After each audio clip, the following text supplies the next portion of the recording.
మంత్రి నారా లోకేష్ డిసప్పాయింట్ అయ్యాడంట. తాను అనుకున్నది ఒకటైతే జరిగింది మరొకటి కావడంతో ఫ్రస్ట్రేషన్ కి గురవుతున్నాడట. పట్టాభిషేకం కోసం ఏర్పాట్లు చేసేసుకుంటుంటే పొదుపు మాత్రంతో ఆశలన్నీ గాల్లో కలిసిపోయాయట. దీంతో రెండోసారి కూడా ఫూల్ అయ్యానని లోకేష్ భావిస్తున్నాడట. మహానాడు వేదికపై తనను తాను ఎలివేట్ చేసుకుందామంటే అడ్డంకులు తొలగడం లేదని బాధపడుతున్నాడట. అసలు లోకేష్ ప్లాన్ ఏంటి, ఏమైంది? Take a look. మరో 10 రోజుల్లో జరగబోయే తెలుగుదేశం పార్టీ మహానాడులో చంద్రబాబు తనయుడు షాడో ముఖ్యమంత్రి లోకేష్ ఎలివేషన్స్ కోసం భారీగా ప్లాన్ చేసుకున్నాడట. అయితే ఇప్పుడు మహానాడు ఆన్లైన్లో నిర్వహించాలని నిర్ణయించడంతో పూర్తిగా డిసప్పాయింట్ అయ్యాడని టాక్ నడుస్తోంది. తాను ఒకటి తలిస్తే మరొకటి జరగడంతో తీవ్ర నిరాశకు గురయ్యాడట. తెలుగుదేశం పార్టీలో తండ్రి తరువాత మొత్తం తానే అని మహానాడు వేదికగా ప్రకటించాలని పార్టీ కార్యకర్తలకు ఇండికేషన్ ఇద్దామనుకుంటే అంతా తుస్మనడంతో చిరాకు పడుతున్నారట. గతంలో కడపలో నిర్వహించిన మహానాడులోనే చంద్రబాబు పార్టీ అధ్యక్షుడిగా ప్రమాణం చేయగానే టీడీపీ వర్కింగ్ ప్రెసిడెంట్గా నారా లోకేష్ పట్టాభిషేకం జరుగుతుందంటూ సోషల్ మీడియాలో విస్తృత ప్రచారం చేసుకున్నారు.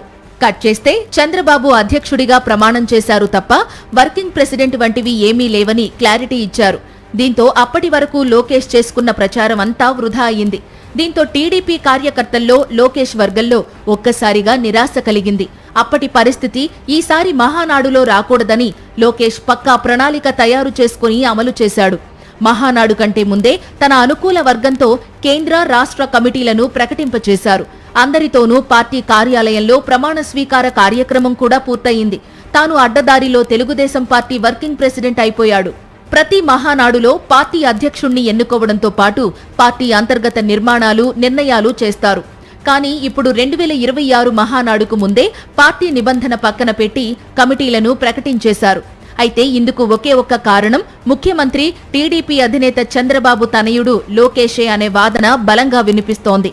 తెలుగుదేశం పార్టీ చరిత్రలో ఇప్పటి వరకు మహానాడులో అధ్యక్షుడు మాత్రమే ప్రమాణ స్వీకారం చేయడం సాంప్రదాయంగా వస్తుంటే ఇప్పుడు దాన్ని మించి పుత్రుడు కోసం ప్రమాణ స్వీకారం కార్యక్రమాన్ని టీడీపీ పార్టీ కార్యాలయంలో అట్టహాసంగా నిర్వహించారు చంద్రబాబు. 2024 ఎన్నికలో కూటమి అధికారంలోకి వచ్చిన తరువాత ఇటు ప్రభుత్వంలో అటు పార్టీలో పట్టు కోసం లోకేష్ గట్టిగా ప్రయత్నిస్తున్నాడనే వార్తలు బలంగా వినిపించాయి.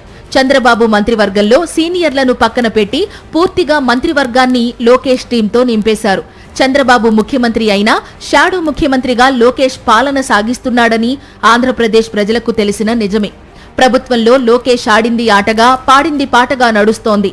మొన్నటి వరకు జాతీయ ప్రధాన కార్యదర్శిగా ఉన్నా ఆ పదవి తనకు సరిపోదని, పార్టీ అంతా తానే అనే భావన టీడీపీ కార్యకర్తల్లో కలగాలని భావిస్తున్నట్లు వార్తలు వినిపించాయి. నెల్లూరు మహానాడులో వర్కింగ్ ప్రెసిడెంట్ గా లోకేష్ హవా కనిపిస్తుందని, సూపర్ ఎలివేషన్స్ ఉంటాయని ఆయన వర్గం భావించింది.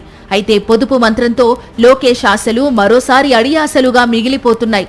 మహానాడును ఆన్లైన్లో నిర్వహిస్తామని ప్రకటించడంతో లోకేష్ డిసప్పాయింట్ అయ్యాడని టాక్ నడుస్తోంది.